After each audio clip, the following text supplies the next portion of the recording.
Good morning, colleagues. Okay, we have a bit of feedback. Just sit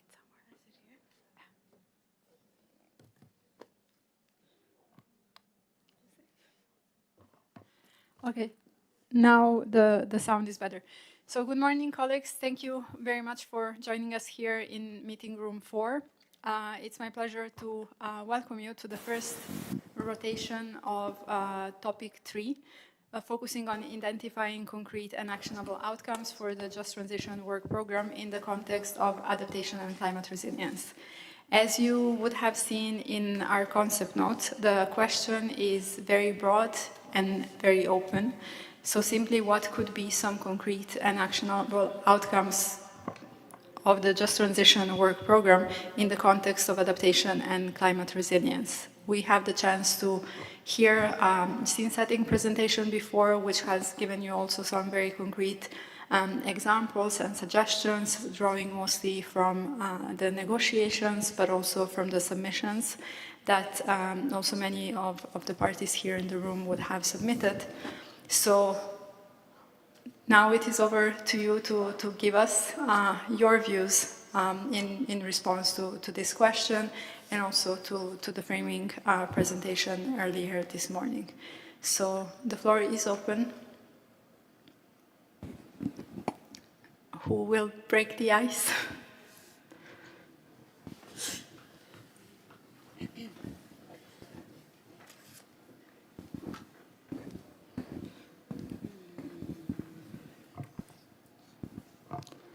Of course, the opening of the floor is also for our colleagues who are joining us virtually. So if some of our virtual colleagues would like to take the floor first, they are also very welcome to do so.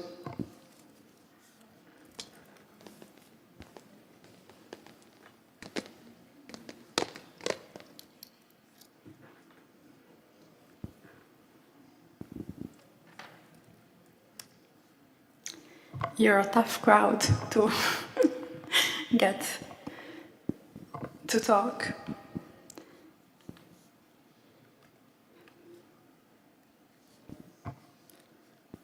Do we have anybody online? Yes.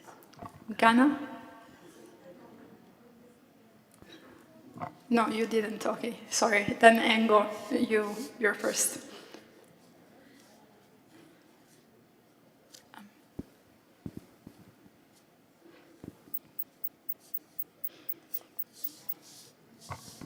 Gracias. I don't like long, awkward silences. So coming in to break the ice with maybe a couple ideas. I think we saw in what was presented earlier that there seems to be an opportunity, and I think Just Transition is a place where we can actually do that to break the silos between adaptation, mitigation, as well as development and economic diversification. And so maybe one suggestion in terms of charting the way forward for the Just Transition Work Programme would be to do so along a sectoral basis that would allow us to take a lens that tackles both climate risk and transition risk in specific sectors. I think some sectors that have come up, and we saw also in the GGA presentation, could look at the care sector, buildings and construction, health, food systems. These are more adaptation focused. Obviously, the sectors that the work program tackles would also have to include energy, but go beyond that. So I think that's maybe one way in terms of concretely charting the way forward for the work program that could be helpful to tackle those questions of adaptation and climate resilience in a way that doesn't duplicate existing work inside the UNFCCC and really kind of adopts the Just Transition lens, which is the one that brings us together here. Thanks. Thank you, Engo. Any other requests for the floor at this stage? Yes, please. Hi, Jennifer from LSIP.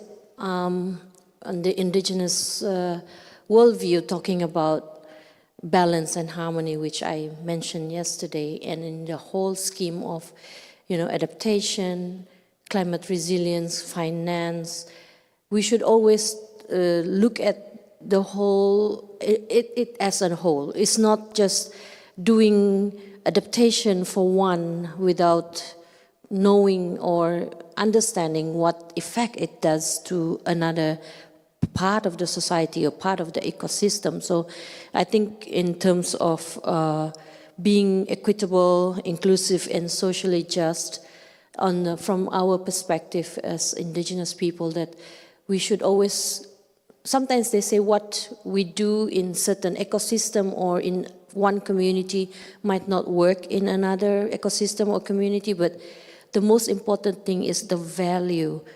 Why do we do it? What's the value of such action, and what is the principle behind? So our principle is always about balance, reciprocity, looking at things in a holistic manner. And that's where I think we have to look at synergy in all the work that we are doing, not just in silos, and work harder. We have to work harder everybody has their own expertise, but in tackling the whole,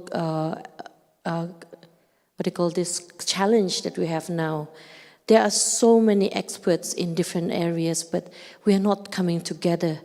And even for example, from science point of view, and knowledge of science and knowledge of indigenous people, we have to work harder to find common grounds and language we can speak to each other so that you can fully benefit from each other's expertise. And I just had this reflection this morning that an indigenous person with knowledge of science to be a bridge between the community and the scientific community, vice versa. So, let's put resources into that multidimensional and indigenous worldview, expertise to work together so that we can find better ways and concrete solutions. Thank you very much. Thank you very much for sharing those views from the LCIPP point of view as one of its regional knowledge holders. Any other requests for the floor?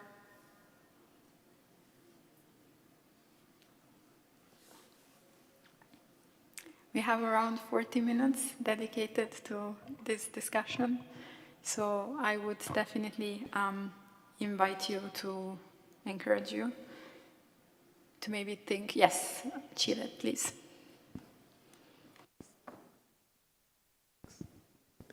Good morning, colleagues. I will follow the ideas shared in the icebreaker or presentations in the last room, because in the first presentation, Marianne, I think was the name, said that the GGA framework could include just transition principles. And I think that the principles that she proposed are really quite close of what we were discussing last years. But that discussion about principles it didn't have the time to get included in some text, even in draft or something similar. And I think that should be the best starting point to including Just Transition Work Program in other frameworks, as in this case, adaptation and climate resilience. But it's, I think, a kind of invitation, that presentation and the last one from the Secretariat, because in this case, we have, I think, a short timeline to include this kind of elements or principles in the process of indicators, the development, because it will be presented in COP30, and now we have to leverage the time we will have in Bonn and we'll have in COP30 also, to discuss about these principles and how it could be included in this framework as adaptation or finance or anyone else. So according to what my colleague from LCIP thinks, this work program should foster a common understanding of what just transition should look in different contexts, in different ecosystems. And I think this is starting point of having common principles could be the best way to foster that common understanding and verify or even assess in further steps if just transition is effectively included or implemented in our public policies. But that's just having a summary of my intervention. We had this year we have the opportunity to develop these principles, to go beyond the 7 elements that we reach in Dubai, and giving a global framework or understanding of what just transition should look like in our countries. So that's for now. Thank you. Thank you very much, Chile. Online, we have a request for the floor from Canada. So Canada, please, the floor is yours. Great, thank you, Chair. Are you able to hear me all right? Tyler, we cannot hear you. I think it might be on our side, but if you can.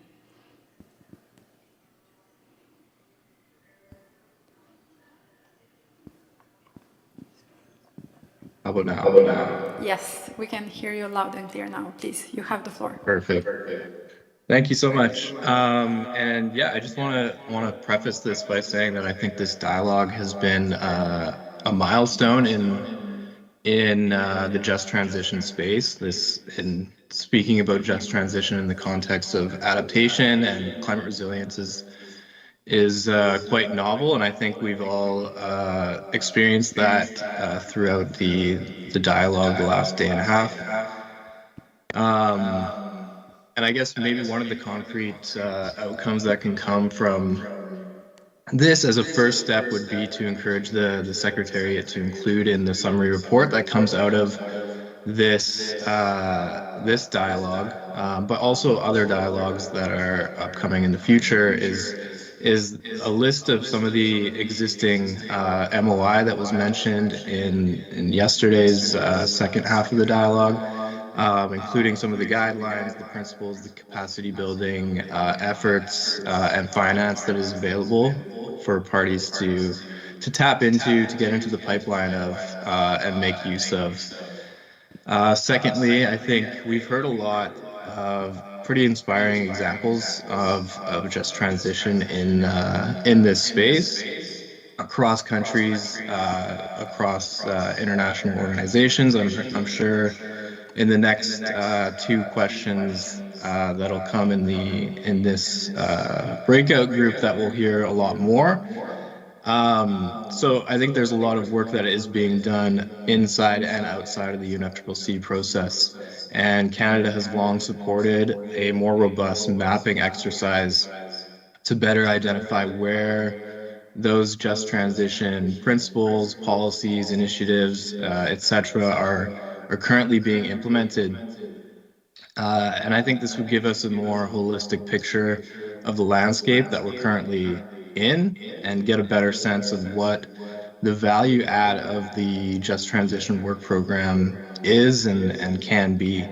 And I think my colleague from ENGO and also from LSIP said that there are silos that are up within the UNFCCC. And I think we can recognize from the last couple presentations as well that the work ongoing is happening. It's ongoing in the adaptation space. It's ongoing in the technology space. It's ongoing in other spaces within the UNFCCC, across the UNFCCC. And I think we're oftentimes speaking about the same things, but we use different language. So this mapping exercise would ultimately serve us in better determining the future of the Just Transition Work Program at its review at COP31. And I guess lastly, and one of the concrete examples that I think we'll all have a little bit of homework to do in the coming days and weeks ahead is thinking about what the key messages from this dialogue have been, and from the previous two dialogues, and in the future the next dialogue on the energy transition, and bringing these key messages forward first at SP 62, and then bringing it forward to COP 30 in Brazil to really send those signals. Really send the signals on what a just transition can look like in these contexts. And so, with that said, I think I'll just end it there. Thanks. Thank you, Canada. Next, I see Yango asking for the floor. Yango, please.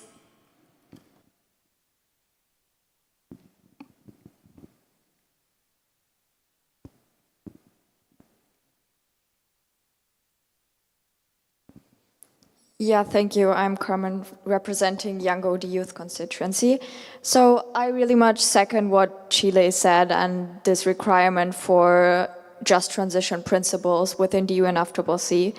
And we know that there exist a lot of principles, such as, for example, the ILO guidelines, and we don't want to replicate it or like duplicate any efforts.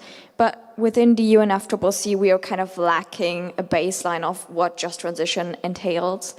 Because the concept of just transition, we all agree, is very broad. And that is good, but it also has the risk of being watered down, you know, of being something that stands for everything, but then also kind of nothing. And so we really see the risk of this concept of just transition being watered down.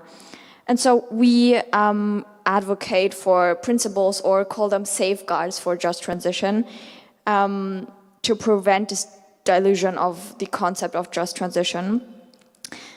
And therefore, we propose to establish a comprehensive set of just transition safeguards to act kind of as baseline requirements for any project or initiative or partnership that claims to support the efforts under just transition. And so, yeah, those principles for us really are kind of non-negotiables for any policies that claim to advance progress on just transition.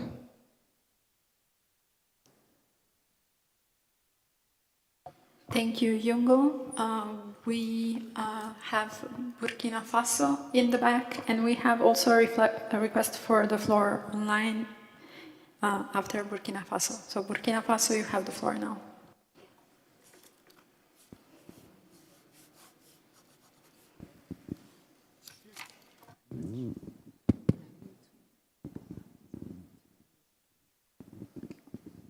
Good morning, colleagues, and thank you very much, Chair, and also thanks to the colleagues who preceded me with their inputs.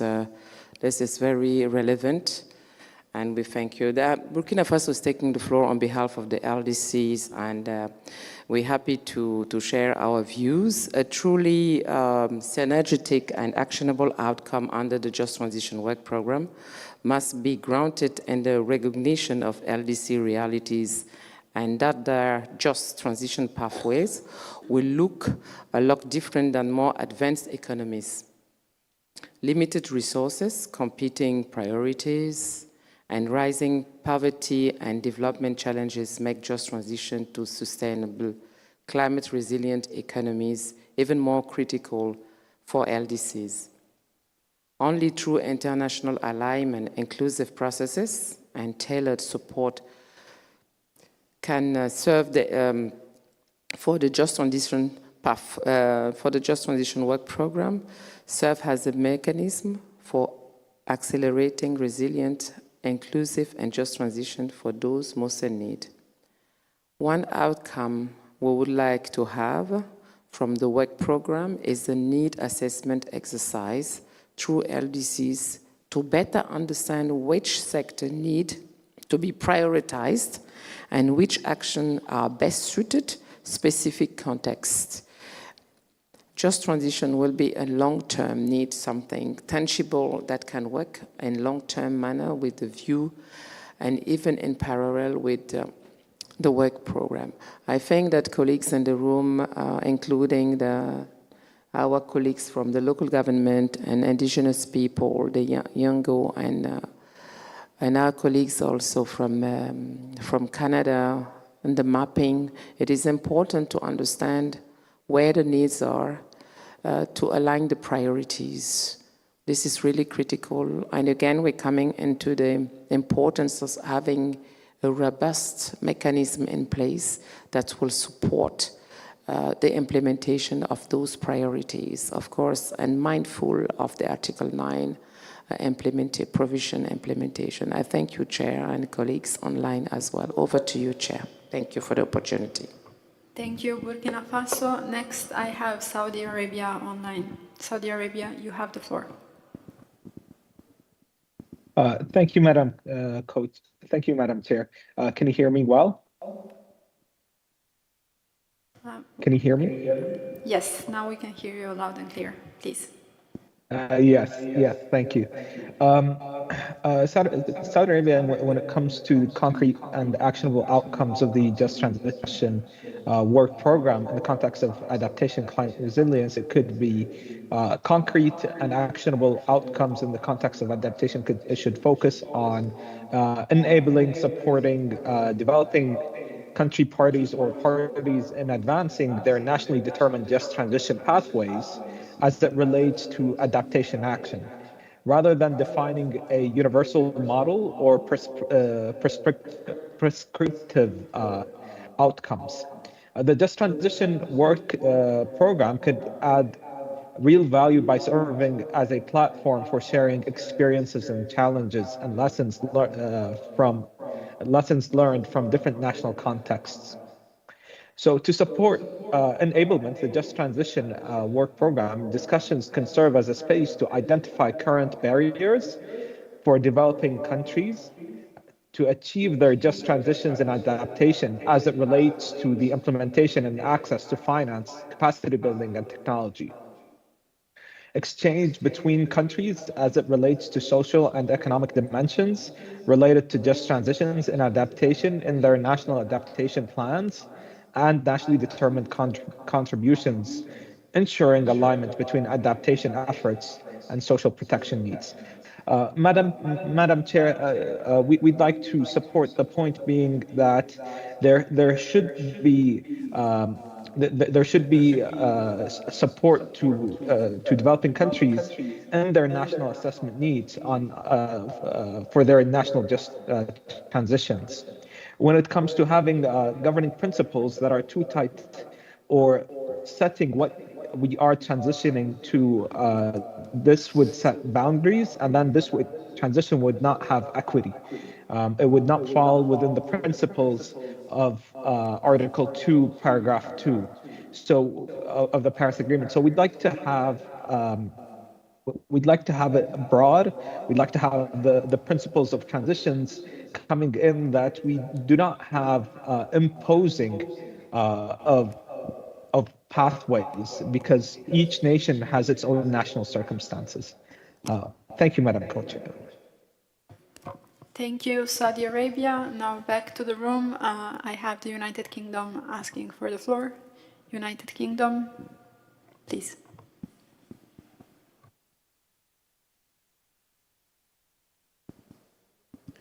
Thank you very much, colleagues and chairs, for this interesting discussion. And it's been very interesting to hear the range of ideas raised and put forward today. So a few things I wanted to note, building on some of the discussions we've had. Firstly, I guess I wanted to reinforce that the UK firmly believes in the foundations of this work programme that builds us and brings us here today, our objective and our elements and these dialogues. And we have a clear process built on kind of submissions to guide dialogues, these informative dialogue discussions themselves, with summaries and key messages drawn into the Secretariat report, then obviously followed by the CMA agenda item and decision.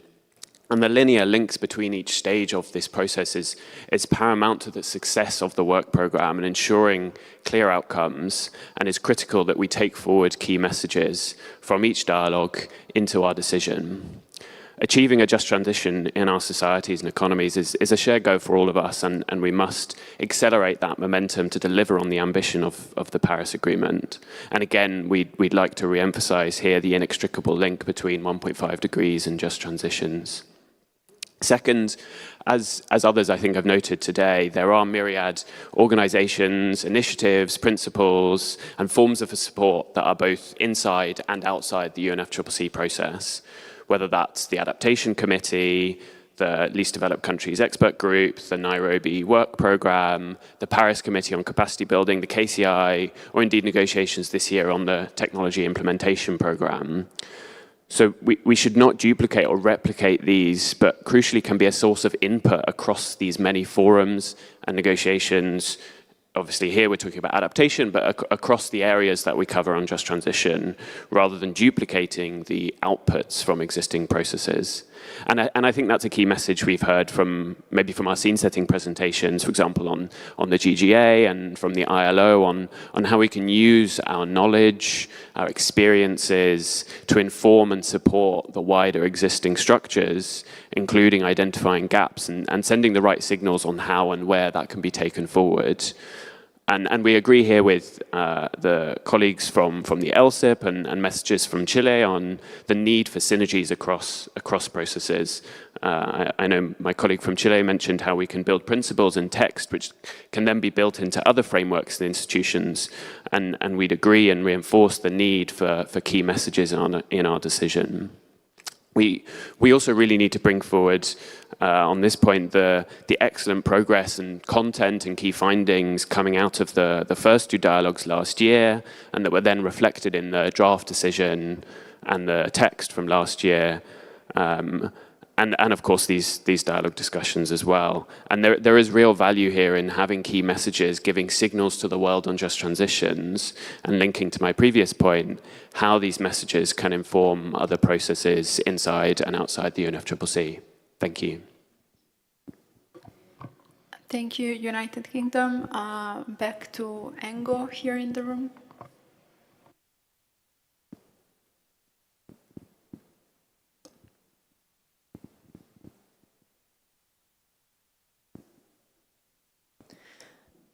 Thank you to the chair and facilitators, the Secretariat, for receiving these comments. Thank you for all of the colleagues in the room who have shared your thoughts on concrete outcomes for the Just Transition Working Program in the context of adaptation and resilience. I emphasize the need for concrete outcomes to ensure that these dialogues are not a siloed space just for conversation, but an actionable way to move Just Transition forward for the world. In the context of global just transition and adaptation, there is a need to focus on enhancing the adaptive capacity of developing countries in addressing the worst impacts of climate change and building climate resilience to protect their populations from the effects of climate change, including how to finance for social protection systems, all while safeguarding food and energy sovereignty and sustainable development. I should say, I'm here representing the global campaign to demand climate justice, as well as the Just Transition Alliance. We are advocating for the creation of an expert body under a global just transition mechanism that informs national policy and coordinates internationally for the adoption and implementation of just transition policies. We are advocating for coordination of national policies to achieve global outcomes on just transition, technical assistance for the national adaptation and implementation of just transition policies, elicit and mobilize finance, technology, and capacity building for action on just transition. In addition, We should be supporting the formation of local coalitions that advance mitigation and adaptation measures. This includes diffusing and promoting the adaptation of principles of inclusive and democratic governance, such as the Hermes principles. There are a number of principles, examples that have been developed in different contexts. For example, the indigenous just transition principles, which can be implemented in all stages of adaptation policy making. We're advocating for implementing participatory budgeting processes for adaptation finance policy making, enshrining and creating infrastructures for the enforcement of human rights, including labor and gender rights in adaptation policies. Following FPIC in every stage of adaptation and climate resilience policy making, reducing or removing intermediary top-heavy organizations from adaptation and resilience finance fund management, promoting the formation of inclusive local adaptation coalitions and organizational infrastructures, adopting measures to identify and reduce inequalities in the allocation of disaster and climate change adaptation preparedness and recovery resources, adopting measures to ensure that adaptation and resilience resources are delivered to the most vulnerable and affected communities and groups. And I will stop there. Thank you. Thank you, Engo. Next, we have climate strategies. Please, you have the floor.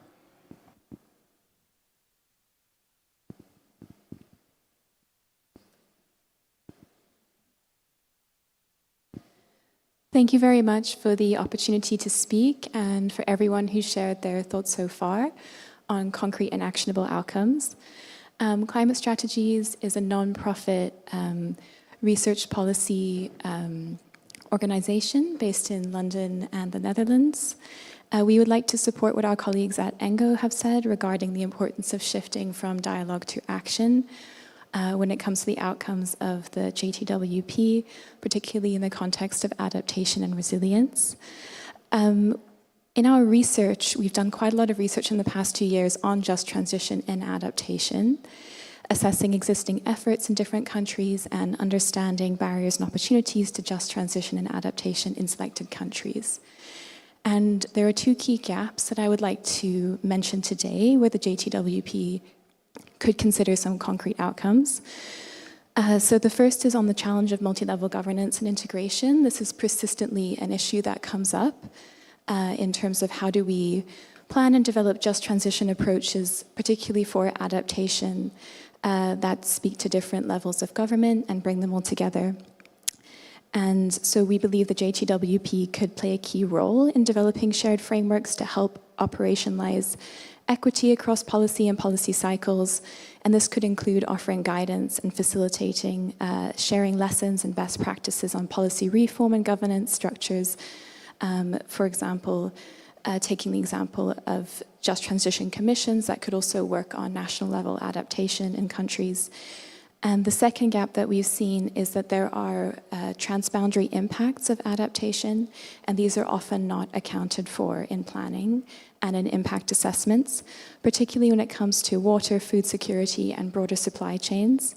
So something else that JTWP could do is promote the integration of transboundary climate risk mapping into just transition planning processes, helping countries and the private sector actors to better understand and address these vulnerabilities that extend beyond national borders. Thank you. Thank you. Next on the list, I have Burkina Faso.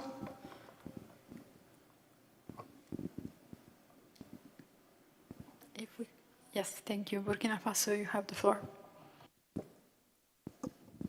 Thank you very much, Madam Chair, for allowing us to come in the second round.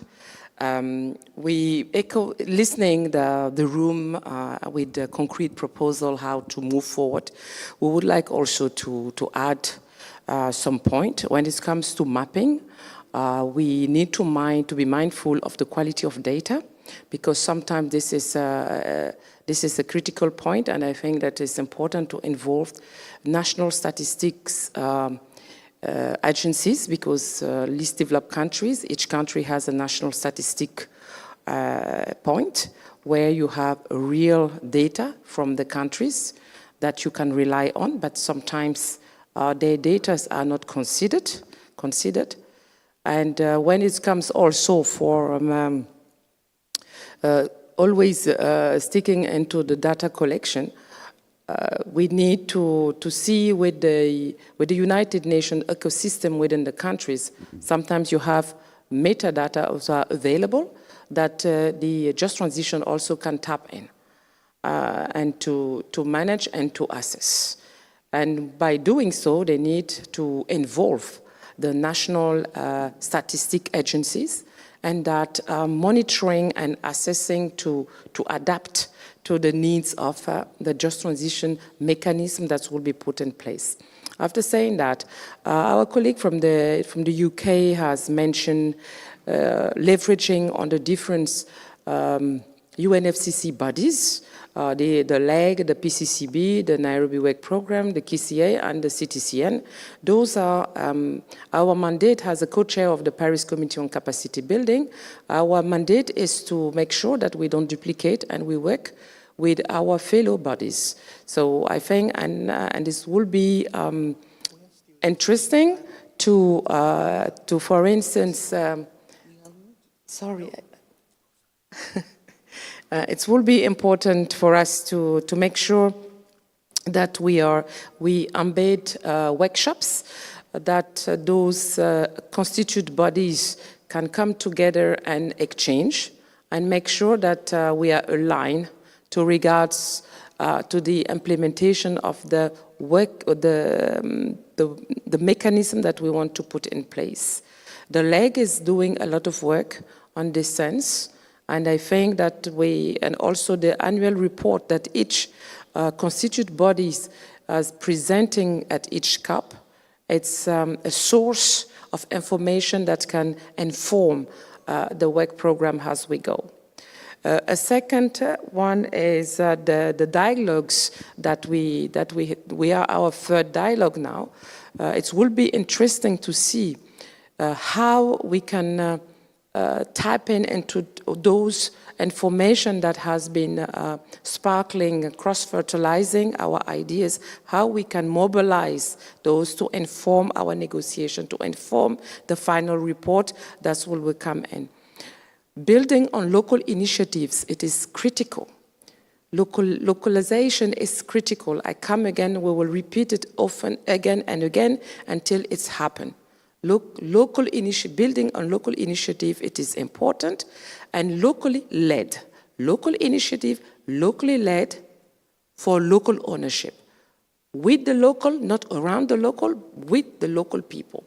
With the local communities, not on behalf of the local communities or on behalf of the communities, but with the communities itself. That's where we will be having a real work program that is fit for purpose, that is really responding to the expectation of the communities at the national level. So then we have that bottom-up approach implementing the top-down international agenda. So thank you very much. Again, mindful, I would just want also that we integrate all as we go the CBDRC principle. Thank you very much, Madam Chair, for allowing Burkina Faso to come, again, on behalf of the LDC. Thank you, colleagues, for your fruitful and inputs that allows us to come up. Thank you very much, Madam Chair. Thank you very much, Burkina Faso. We are running a bit late, so I will give now the floor to Iran, but after Iran, our speakers list is closed. Iran, you have the floor.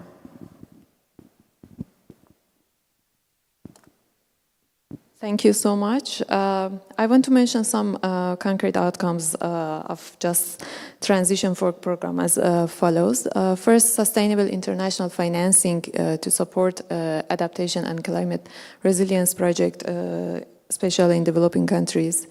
And second, strengthen capacity building in developing countries to identify the optimal pathways for achieving adaptation based on national circumstances, and then facilitating technology transfer to developing countries, and also promoting means of implementation of climate technologies to developing countries, and also creation, knowledge sharing, and experience platforms among countries. Thank you.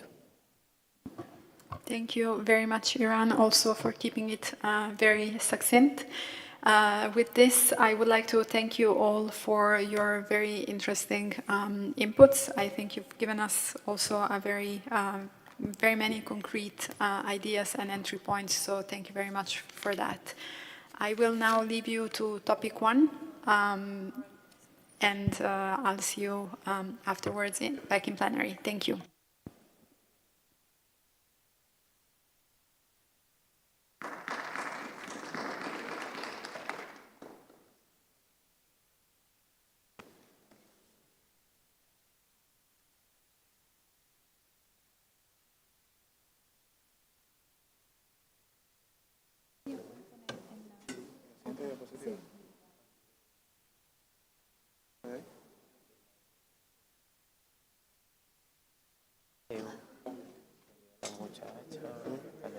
Dale, pues.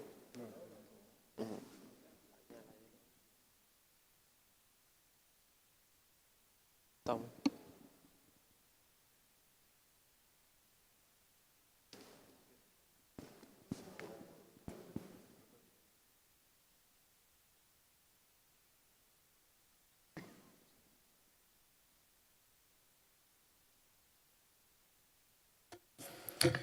Good morning.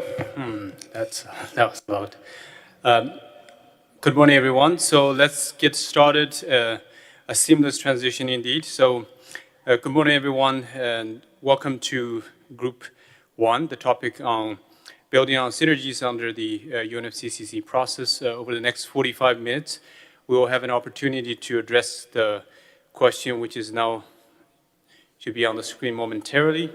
Essentially, it is in the context of adaptation and climate resilience, how can the Just Transition Work Program maximize synergies with relevant work streams under the UNFCCC process, and the maximizing benefits and avoiding duplication of efforts. But before we dive into the question, let me flag a few housekeeping. First, when you take the floor, please kindly begin by stating your name and the capacity in which you speak, so that we not only capture the content, but also to have the correct attribute interventions. Secondly, please keep your interventions clear and concise. So this will allow us to give everyone an opportunity to take the floor if they wish to do so. We also invite you to speak slowly and clearly, so that helps us to make sure that our notes are accurate, and also helpful for colleagues who are joining remotely. For those who are joining us virtually, please use the raise hand function. My colleague is monitoring the platform, so we will alert me, and we will invite you to take the floor. But without further ado, so I invite, the floor is open, so please, if there's anyone who wanted to take the floor, or those who are joining online.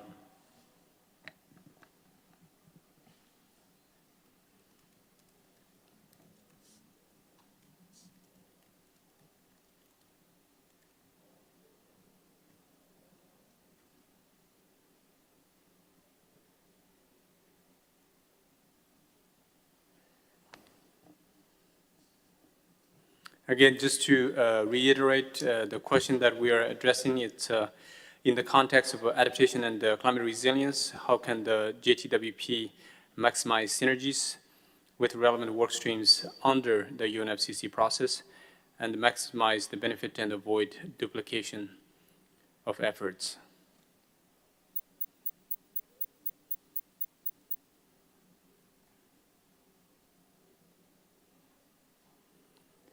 Is that, yes, I see a flag, so please, you have the floor. Is that UK? United Kingdom, please.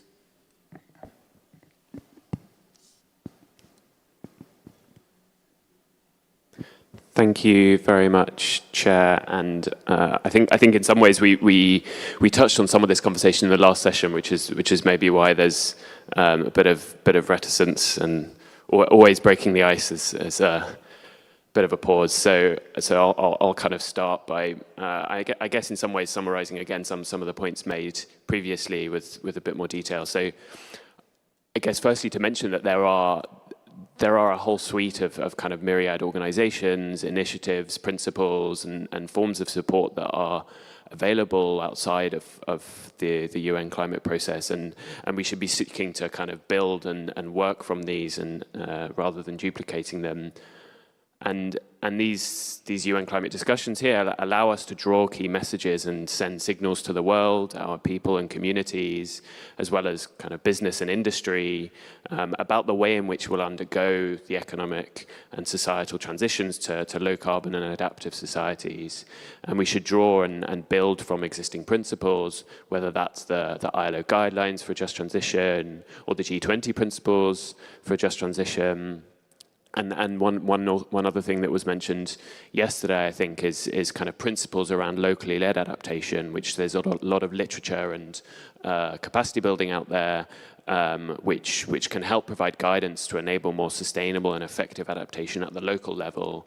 And I know this is something my colleague from Burkina Faso was just emphasizing in the previous session of locally led for the people, with the people, not around them. So do really reinforce that message. And I guess there's also value in collating and bringing together the information and resources available outside the UNFCCC so that parties can use these more effectively. And I think this was something my colleague from Canada and others mentioned in the previous session around the many existing forms of, for example, multilateral support, capacity building, funding, whether that's through the CIFs or the NDC partnership or other initiatives, and mapping these existing initiatives and programs and considering how just transitions are integrated throughout can help give us structure and make it easier for us to all in implementing just transitions. Thank you. Thank you, Yuki.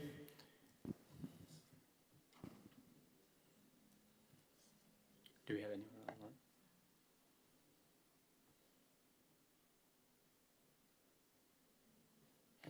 online? In the other room, we also heard interventions that were addressing the other questions as well. So in some ways, it may appear repetitive, but I still invite you to take the floor to address this, given the focus on the other topics is outside of the UNFCCC process, and this is really focusing on under the UNFCCC process. And so I encourage if there were examples shared earlier, please do take the floor and share it here, and we will try to capture it and reflect that in the report afterwards.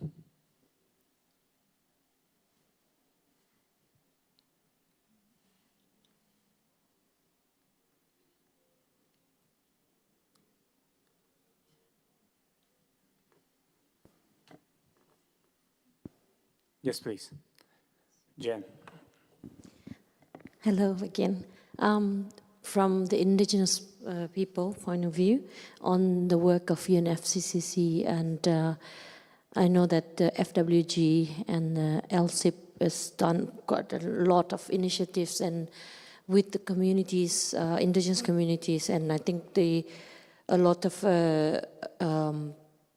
the engagement in terms of global, the annual dialogues, the regional dialogues is happening to inform both parties, right? From what we can learn from indigenous communities to feed into the process, as well as for us from the UNFCCC side to also inform the communities, local communities, indigenous people on the progress of NAPs and NDCs and all the things that maybe it's difficult for our communities to understand. And we really truly appreciate the ongoing dialogues, the ongoing exchanges that's happening.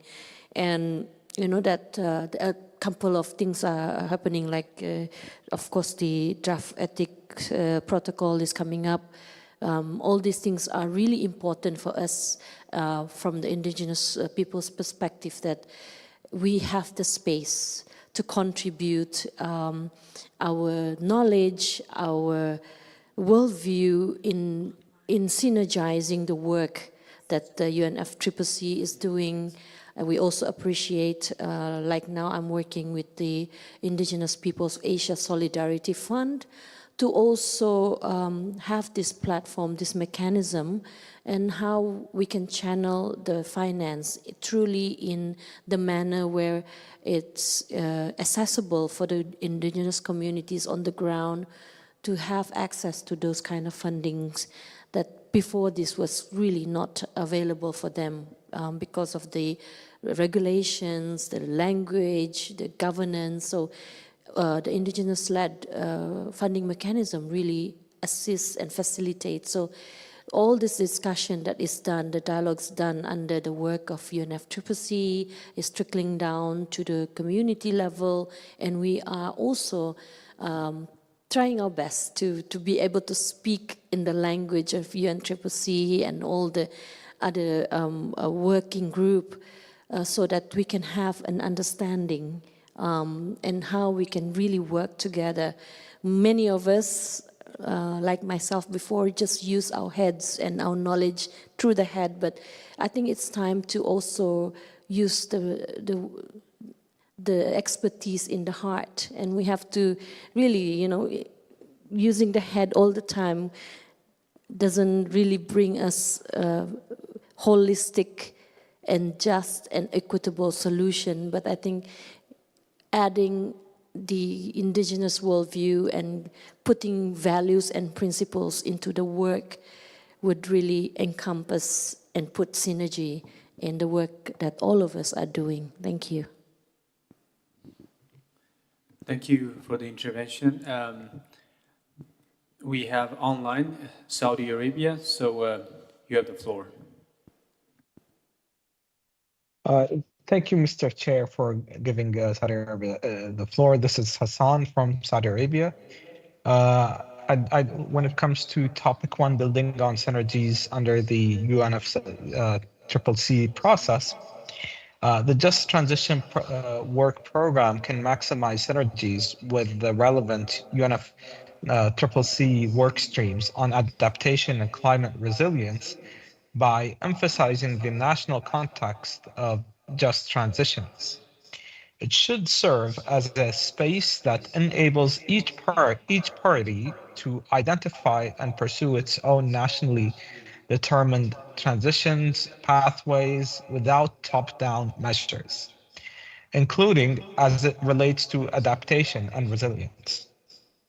The Just Transition Work Program should be anchored in a bottom-up approach, allowing countries to define what the just transitions mean in their specific socioeconomic development, environmental, and climate contexts.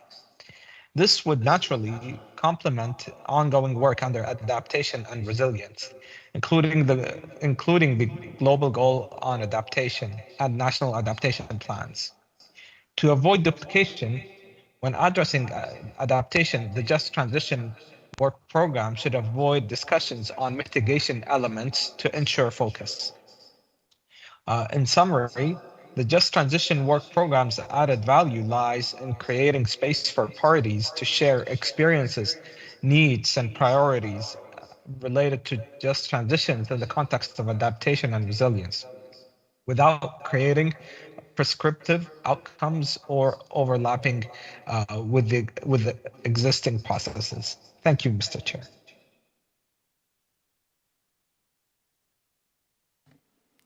Thank you, Saudi Arabia.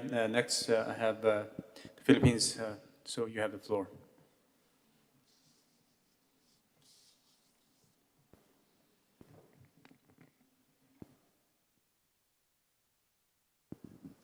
Thank you, Mr. Facilitator. In regards with this question regarding building on synergies under the UNFCCC process, the Philippines views that it could be a possibility to explore ways that the JTWP workstream could also have a platform to have a dialogue with existing adaptation work streams, like, for example, the Nairobi Work Program, the Global Goal on Adaptation, and to some extent, the workstream on loss and damage. This particular discussion space will enable contacts and parties and non-parties to have common points in order to avoid duplication of efforts, especially on discussing ways to operationalize a just transition work program. Furthermore, we also see the need to have this particular discussion between the adaptation work streams and the just transition work streams in order to build a case on how are we going to deliver a tangible and accessible means of implementation for just transition, and also at the same time address the growing adaptation gap when it comes to financing. Thank you.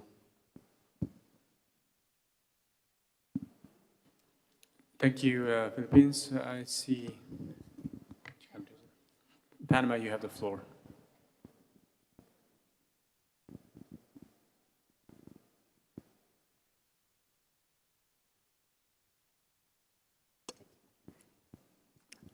Good morning, colleagues. First of all, I would like to express my gratitude for the valuable contributions made by my colleagues earlier and which have enriched this conversation. And building on of the intervention of my colleague of Philippines, I would like to share from my perspective and based on the discussions we've had this morning, it is important to pause, not literally, but to take a moment to review the current decisions on topics related to just transition in order to find connections between them. While it's true that working in silos has been necessary to understand each topic individually, the time has come to integrate these efforts.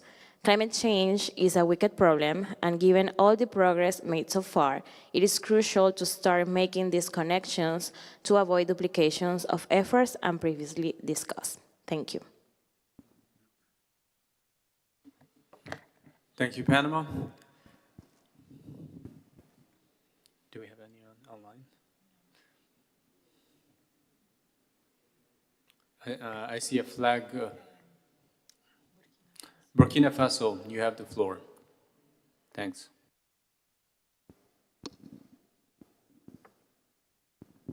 Thank you, Chair, and good morning. Thank you for colleagues for the inputs, very relevant, and our colleagues online as well. Burkina Faso is taking the floor on behalf of the LDCs. The question is really relevant to us. And I think that having a holistic way of working and being mindful of a nexus, building nexuses, that will be critical to move forward. Regarding synergies with the initiative beyond the UNFCCC process, we encourage the Just Transition Work Program to invite relevant international organizations and civil society to contribute recommendations that can enhance the discussion on just transition during the workshops. The just transition must ensure active participation of diverse stakeholders, particularly underserved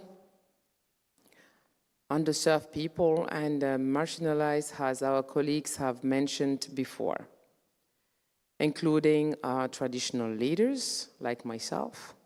You can build on our networks. We have the African Royal Houses for SDGs that has been put in place, and we are working and implementing and building on our ancestral knowledge.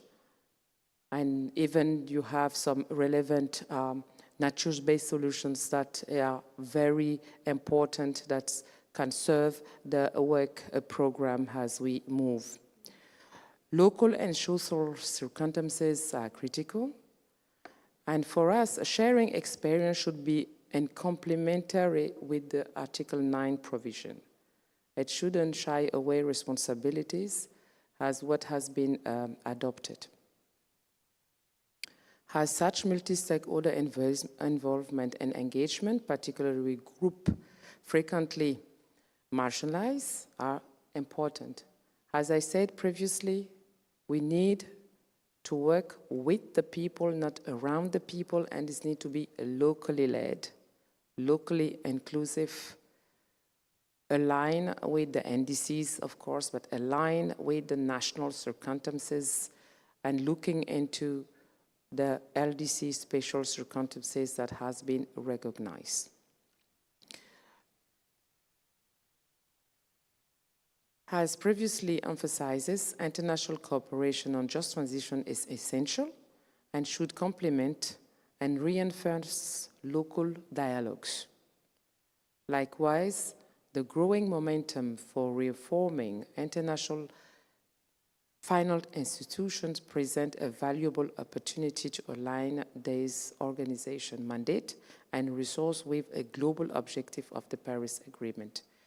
Definitely, I think that with the ongoing geopolitics, we need the Just Transition Work Program need to be innovative and think out of the box and see how we can leverage more funds due to the respect, of course, of the CBDRCR and mindful on the Article 2.1c. This is really critical and we invite colleagues to see how we can reflect together on making sure that all the concerns can be taken into consideration and to frame a mechanism that will respond to the needs of the people at the bottom.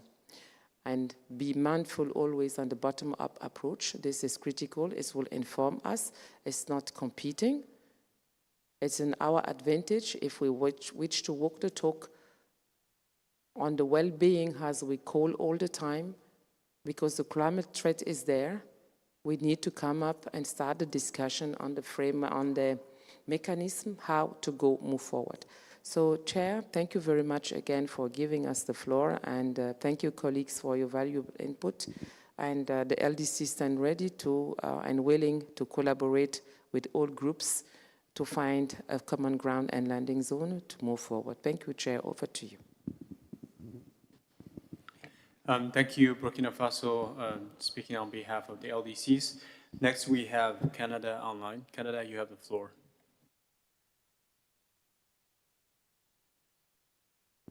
Great, thank you, Chair. Are you able to hear me? Yes, loud and clear. Perfect. Yeah, thank you for all the insightful interventions that have been made so far. Quite a bit of ongoing work under the UNFCCC that should be, I guess, maximized and avoid the duplication of. I just wanted to maybe preface this intervention with a bit of a shout out to some of the observers and stakeholders who have provided some submissions throughout the Just Transition Work Program process in the last year and a half, and that have really highlighted some of the work that they've been doing, and also some of the work that's been ongoing under the UNFCCC, which we could synergize with. I think specifically some of the examples that Climate Strategies put forward, the ILO has also made submissions on these sort of efforts that are ongoing. Notably in the last round of submissions, there was one from the Grantham Institute of the London School of Economics, who had a pretty useful visual of the robust adaptation and climate resilience ecosystem that exists under the UNFCCC that really should be tapping into the work of the Just Transition Work Program rather than creating duplication. So, for example, Just Transition elements can be cross-cutting throughout the voluntary GGA indicators that are being, I guess, finalized throughout this year. Experts and practitioners that are implementing climate resilience policies throughout the Nairobi Work Program can also integrate Just Transition into their work. Of course, this is a two-way street. We should be taking some of that work and bringing it to our work program as well.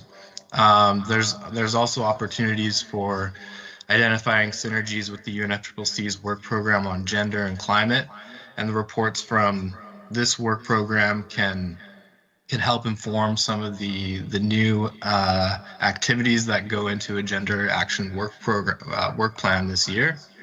My colleague from LSIP touched upon the LSIP, but there's opportunities here for the Just Transition work program to inform their work program and annual themes, but also we should be taking in the work that comes out of that body as well. I don't think I need to go too much into detail on the KCI, who's really been the leading body on just transition work for the last decade under the UNFCCC. But there is a forthcoming report on the impacts on equity, gender, Indigenous peoples, and people in vulnerable situations, which should be drawn upon, and we should be drawing upon some of that work as well. Lastly, I think the mitigation work program looks at solutions and best practices and challenges for strengthening mitigation ambition and implementation. So there's an inherent link to just transition as part of that. And as we look forward to the rest of the year, considering the fourth dialogue later this year will be on energy transitions. The Just Transition Work Program has a role in considering in more detail some sector-specific challenges and supports for workers. So I'll leave it there. Thank you.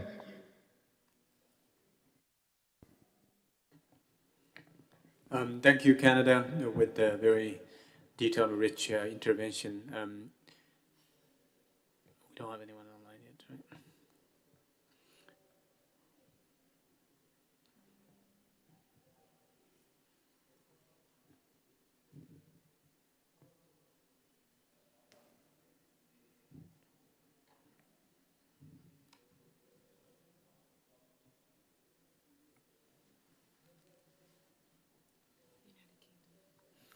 United Kingdom, you have the floor.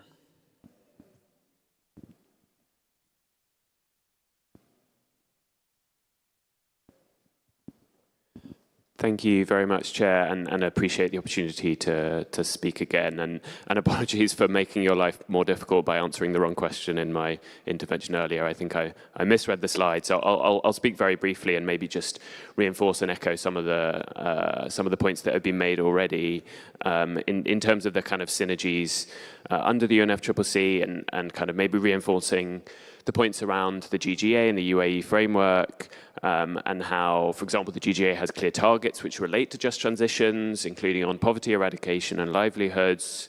And we can support the implementation of the UAE framework, for example, through parties considering just transition elements when developing their national adaptation plans.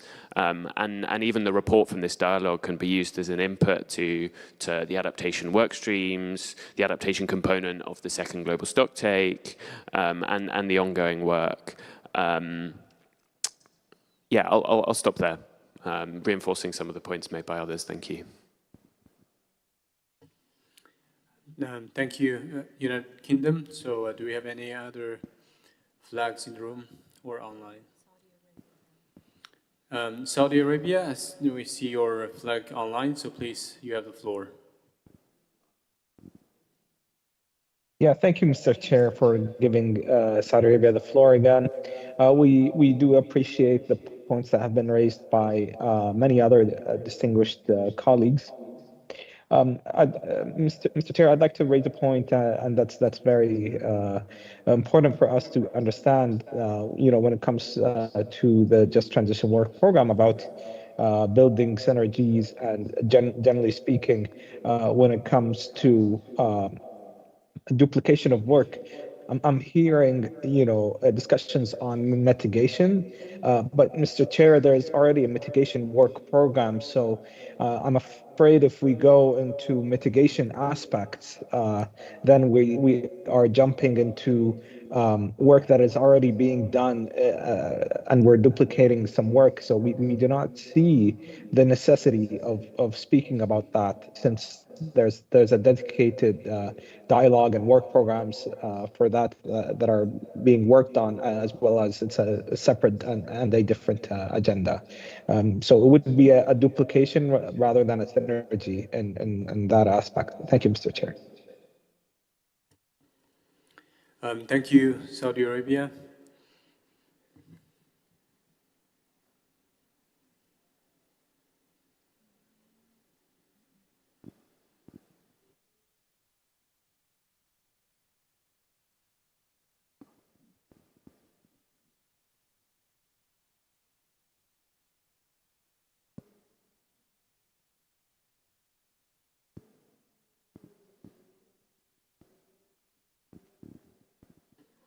So we still have about 10 minutes or so. So those who are in the room or those who are joining virtually, so if you wish to take the floor, please do raise your flag.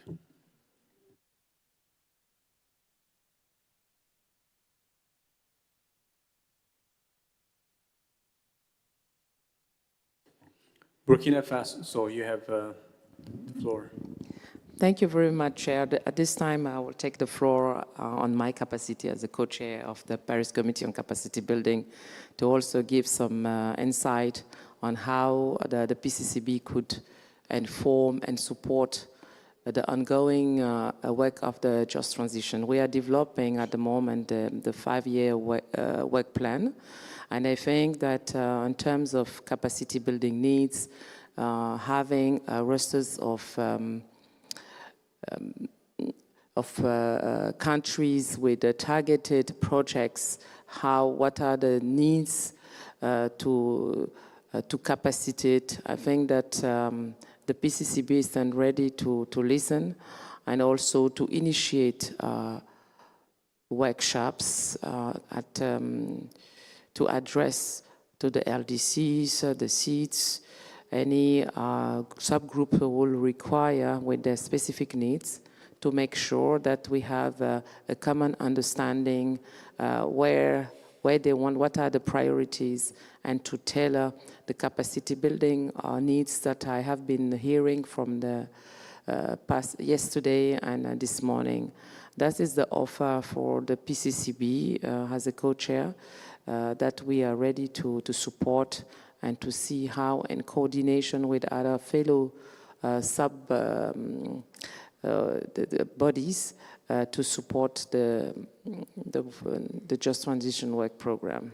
So the jet lag is always hitting us a little bit, then we apologies for cutting the words, but we're keeping up the work. But just be aware that on the work program, we are open to make sure that the concerns and the need of the Just Transition Work Program will be embedded. So, and I invite also parties to reach out to us and with their needs and support. Thank you, Chair, for allowing us to come in again. Thank you. Over to you. All right. Thank you, Burkina Faso. Speaking as the co-chair of the PCCB, and we also really appreciate the rich exchange despite under the lingering impact of jet lag. We are all in together, so we appreciate your time and the inputs. With that, I hand the floor to Engo.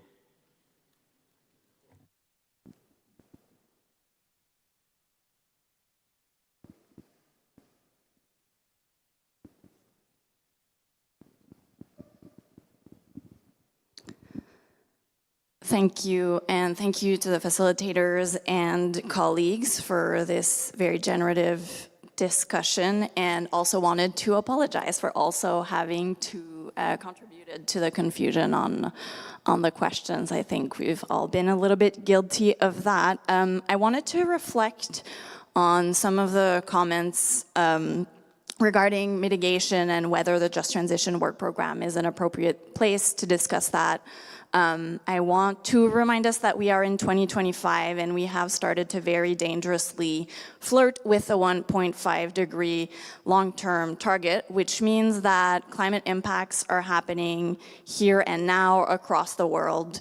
In our discussion on adaptation and climate resilience, we've heard how these are happening unequally. They are affecting people and communities, again, along lines of existing marginalization. But that also means that we also need to accelerate our efforts to reduce emissions. And the Global Stocktake gives us a very clear and agreed upon roadmap on how to do just that. Now, we are in the Just Transition Work Program, which offers us an opportunity to tackle these things differently and with the lens of a just transition, where we see increasingly that transition risk and climate risk are not only accelerating and increasing, but also increasingly overlapping. And so I think that the role of the Just Transition Work Program is using the Just Transition lens to address those things, but not discard one mitigation or adaptation as it was suggested earlier. Thank you. Thank you, Ango.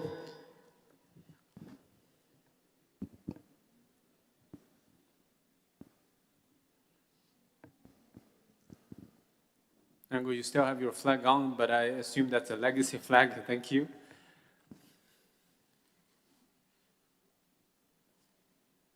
Anyone online?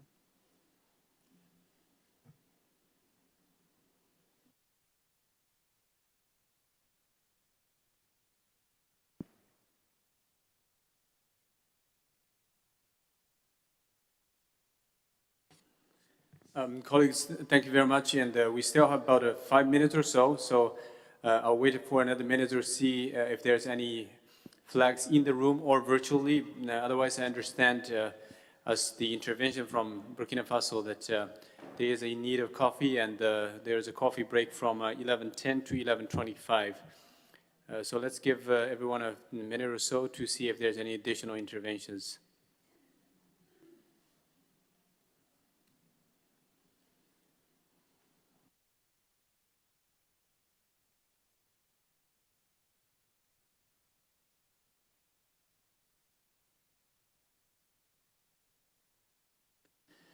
All right, so I guess the mentioning of the coffee kind of wrapped this up. So once again, thank you very much for your rich exchange, and it's been a pleasure being the facilitator and our colleagues supporting this discussion for the last 45 minutes.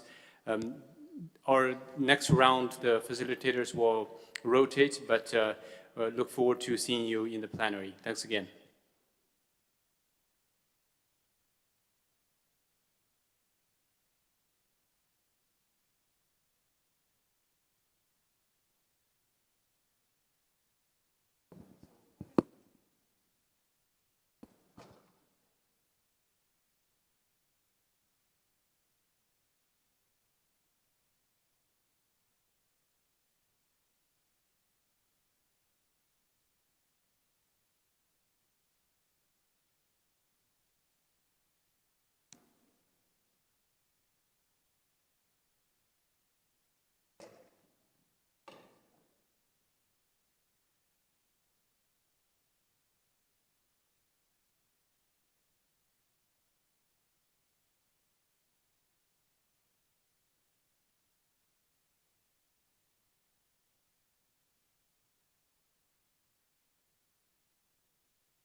Ey, me enseñó sonido al principio.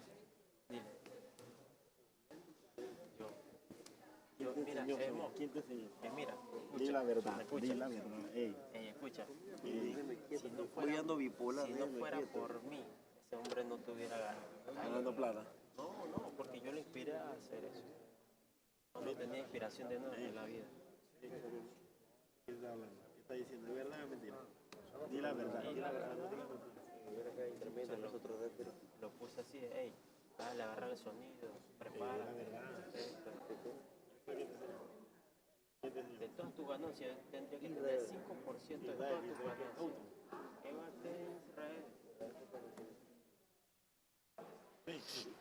Y ahora tú sabes más que el maestro. ¿Sabe más que Moisés? Moisés sabe que se siente y lo haga. ¿Ah? Si Israel,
Wait like some minutes.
So, good morning everyone again. I'm Nonia Estrada from the United Nations Research Institute for Social Development, and I'm honored to be here with you today to facilitate this working group on building on synergies outside the UNFCCC process.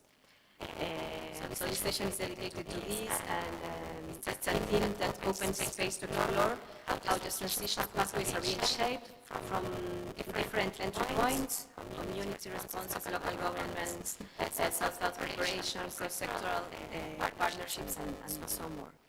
So we are invited to explore this, and the question of this group is, here you can read it, and in the context of adaptation and climate resilience, how can the Just Transitions Working Program, including through its dialogues, explore synergies in initiatives outside the UNFCCC process, avoiding duplications and including all relevant voices. I will say that, as Camila from ILO told us at the previous session, the work of building Just Transitions doesn't start from scratch, and it builds on what many actors have been doing for years, often outside the main negotiation space. And well, today we will be thinking about how we can align these efforts, and this is a space to give us your thoughts about this and answering this question. So we can give the floor. Who wants to start?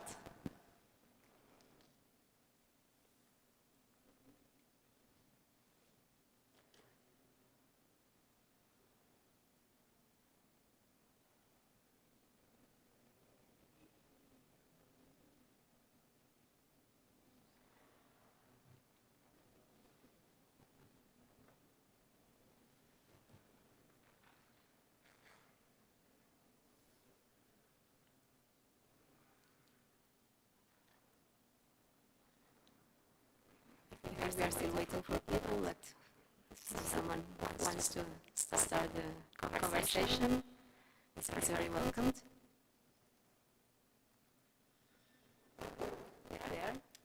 So, Philippines, please.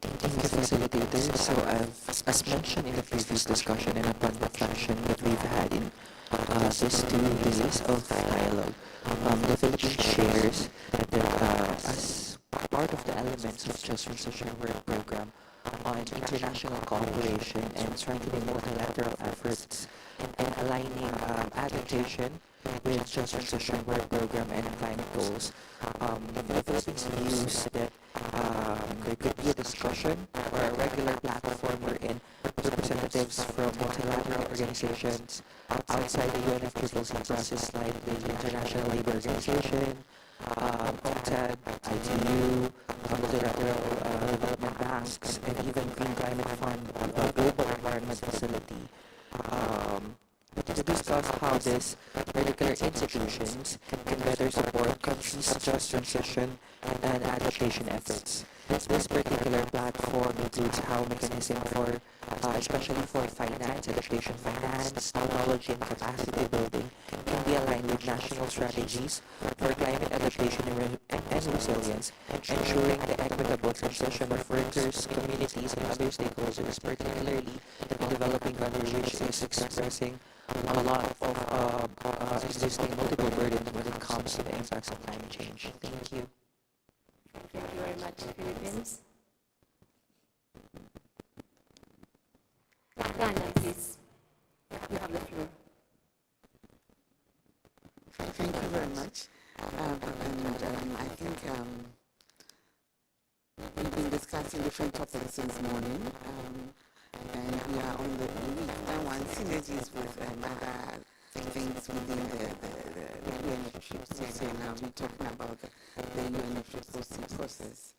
So I've been thinking, and I think since yesterday, as they say, it looks like there are so many moving parts of this whole just transition that will be very difficult if we continue working as we have always been working in our silos. So we are looking at synergies with processes outside, then we look inside, then we look within the JT, and then go to the different adaptation and mitigation.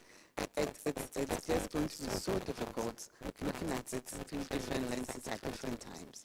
So I believe that it's been our position to look at having a cooperation amongst countries at this level, where we look at either developing a kind of framework or a mechanism that puts together, brings together all these different moving parts. And then when we have found like a platform or a location or a mechanism for it, be able to look at it through the multiple lenses at the same time. So I see that, yes, we need to have a mapping, a synergy of these, a mapping of what is happening elsewhere. But it should be within a framework, a mechanism that is housed under the UNFCCC or wherever we want to house it. But bringing together all the moving pieces so that we avoid the silos that we're working through. Thank you. Thank you, Rana. Yes, please introduce yourself. I think Mexico? Yes.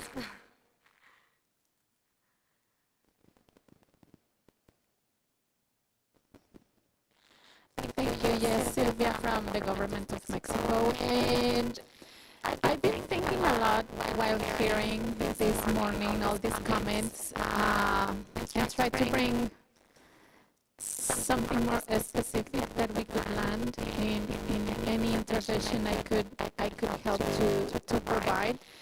And with this specific question, it comes to my mind different efforts that probably that are not present in all these processes we are seeing in the context of subnational governments and municipalities. And I think it could be great help to bring those experiences, efforts, and initiatives that are more related with those different levels into this type of discussions and giving them a space and a specific space to also negotiate and share in a more present or active way within these type of spaces. And I think the subnational level, it's a good opportunity of collaboration, and there are new initiatives that are supporting the subnational level and more local levels. So I guess it could be interesting to start thinking on this type of alliances and innovations that we could also incorporate to this type of roadmaps. Thank you, Mexico. We are now giving the floor to Engo.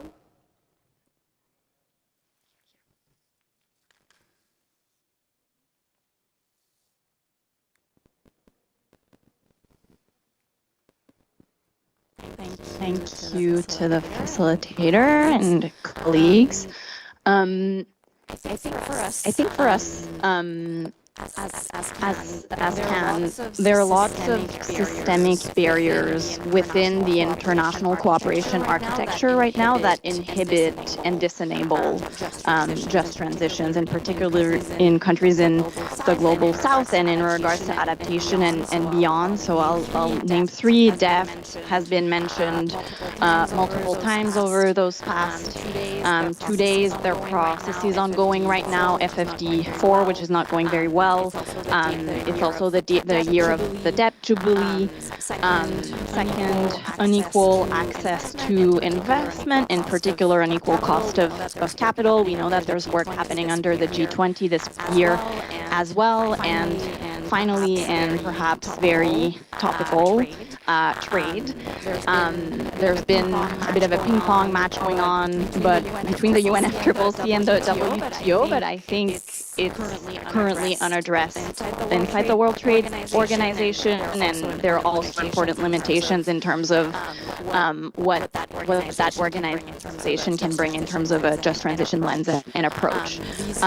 These three pieces are, in our view, deeply interconnected with just transition and the conversation we're having about adaptation and climate resilience. And so a key question that the Just Transition Work Program is uniquely positioned to address, building on existing work outside the UNFCCC, is how to do green industrial policy in a way that recognizes both inequities within countries, but also between countries. And the presentations this morning were helpful, but maybe still a little bit limited in scope when it comes to capturing a lot of the work that is happening, for instance, in UNCTAD and other institutions on this general topic. And so the idea of a mapping, but hopefully that could go more broadly, seems relevant. And in terms of the capacity to do that mapping, or the institution that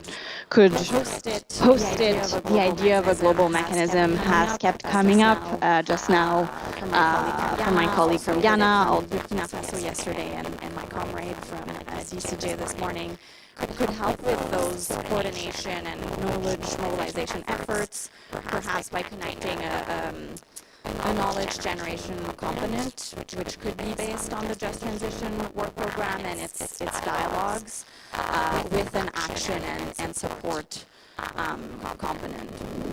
Finally, I was having a good conversation with a delegate outside of the room just now about the importance and the weight of the signals that the decisions that the UNFCCC sends to broader climate institutions, including those that provide climate finance.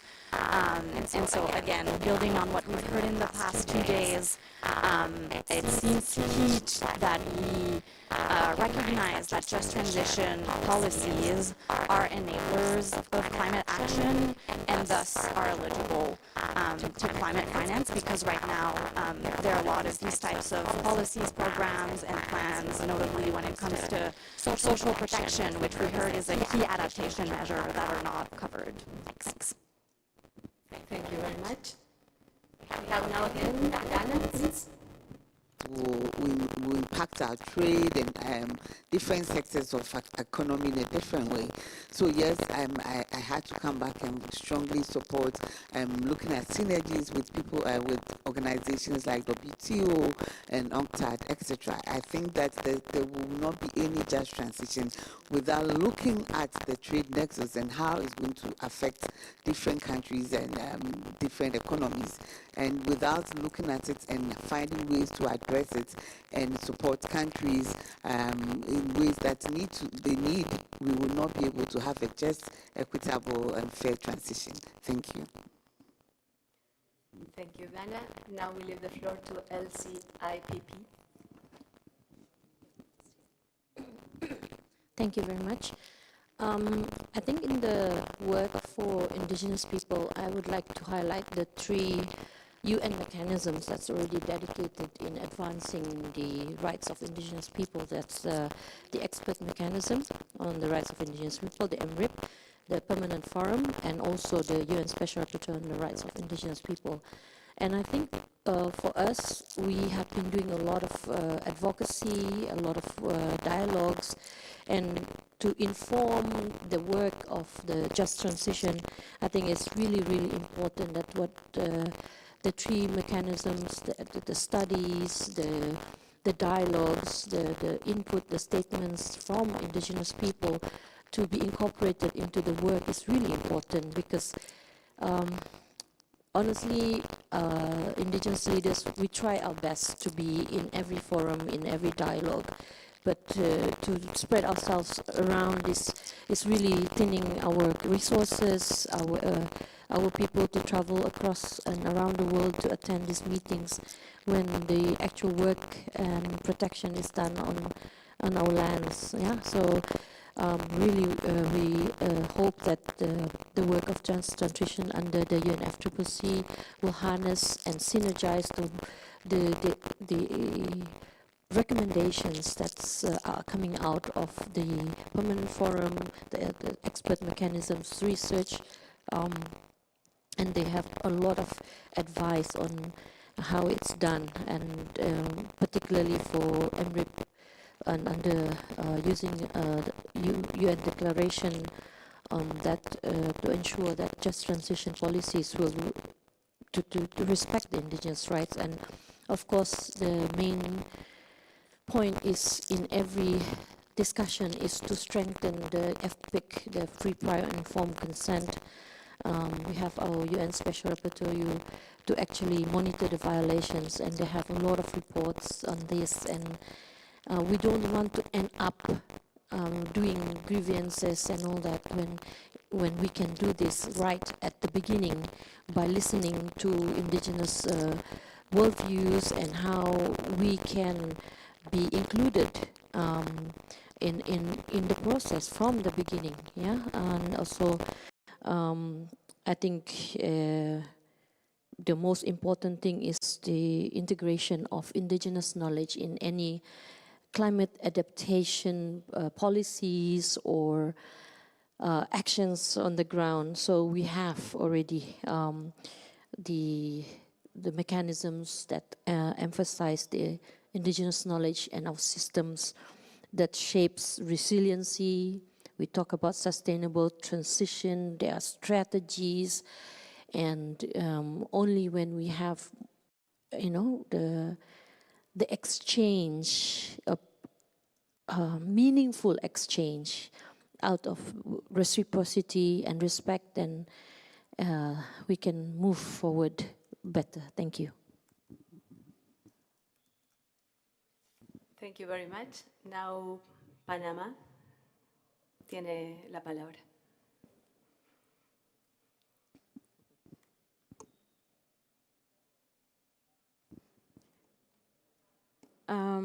Okay, first of all, as usual, express my gratitude for the valuable contributions made by my colleagues earlier.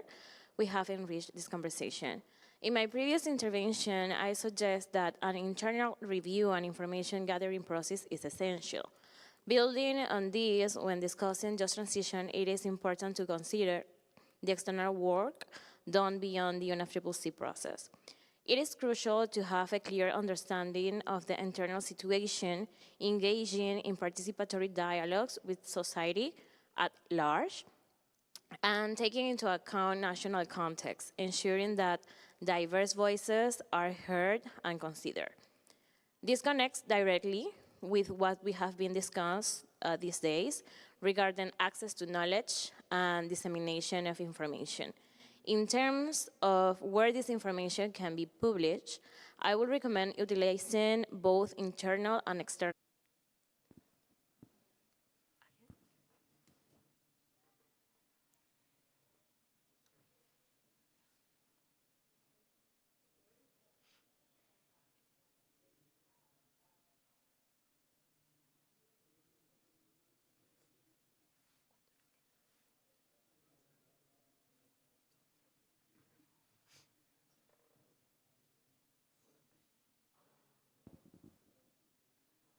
Process by ensuring that all discussions remain rooted in the nationally determined context of just transitions. Engagement with external initiatives should be limited to knowledge exchange, particularly as it relates to domestic challenges and implementation perspectives.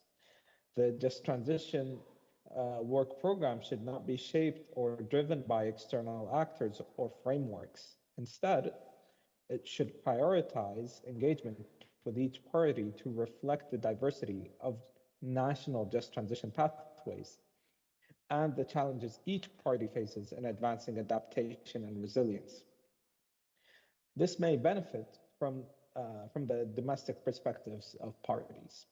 The dialogues can help surface these differences and provide space for parties to share how just transitions are implemented in their own contexts.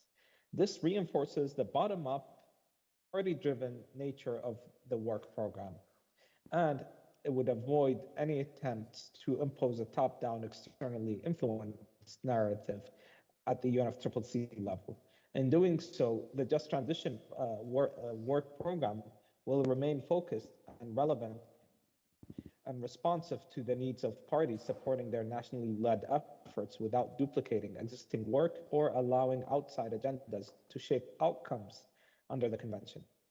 Thank you, Madam Chair, for giving me the floor. Thank you, Saudi Arabia.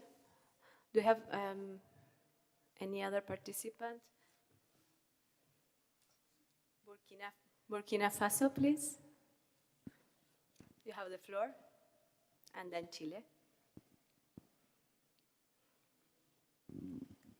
Thank you very much, Madam Chair, and it's a true pleasure to come back and to share, to contribute. A lot has been said. It's just a complementary ideas before colleagues to see how we could move along. I think that adding the Chamber of Commerce and local trade organizations and Parliamentarian Commission on Trade would be also a way forward to inform.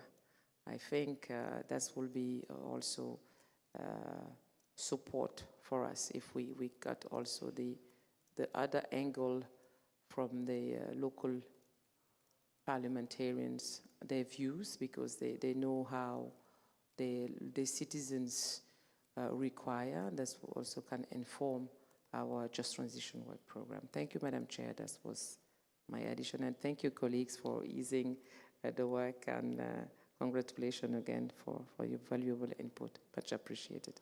Over to you, Madam Chair. Thank you, Burkina Faso. And we will listen now to Chile.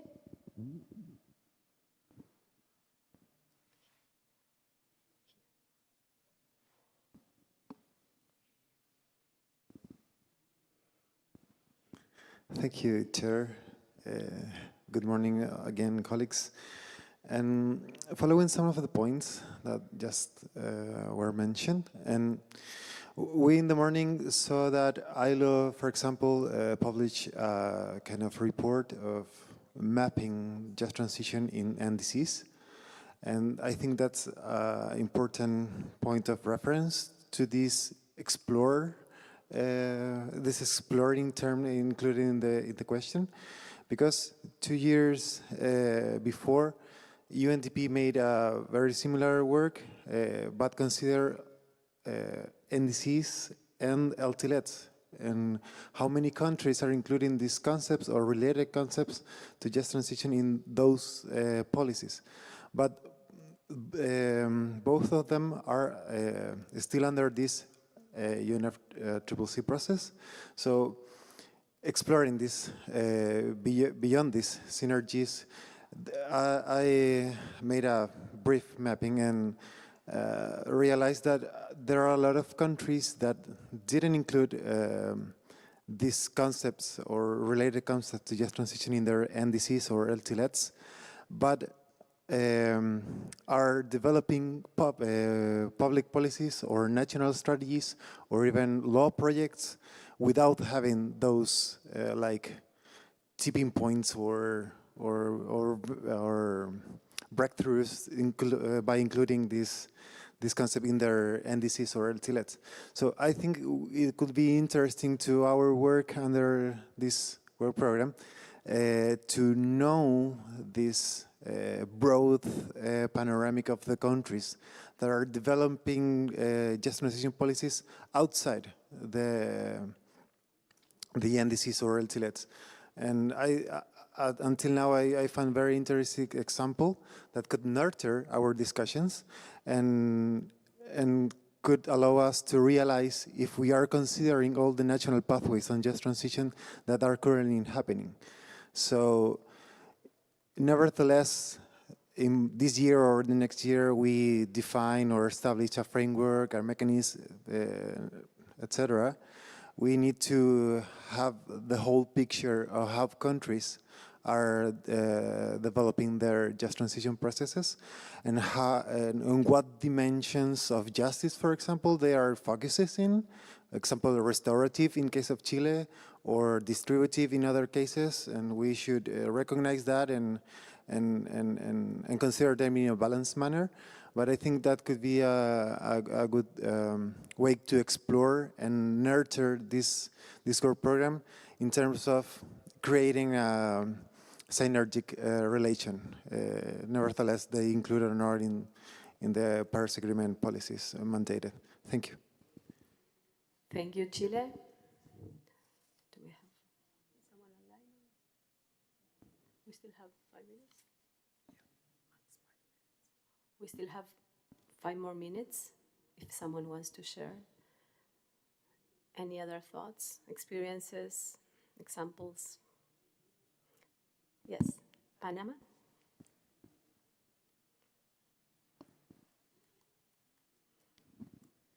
Thank you. I was just to add one point more about the map and how we can include the indigenous voices. I think it's so important when we are talking about synergy outside to include the indigenous people in their methodologies and epistemological approach, but what points and how we can, as a consultants, how we can interchange this conversation with indigenous consultants, because I think it's many of the time we have a lot of people working inside, outside with indigenous territory. But the thing is, I think we have to create and co-create solutions with the indigenous approach. And then I think it's important, I agree with many of the colleagues already told about how we can incorporate our indigenous methodologies and intercultural approach in these dialects, but the other thing in the different scenarios to have a different consultants and how we can bring that consultations to get deeper in the intercultural approach, because I think this synergy is going to be better if we have different values and in our context. I just want to add this in the conversation. Thank you. Thank you, Panama.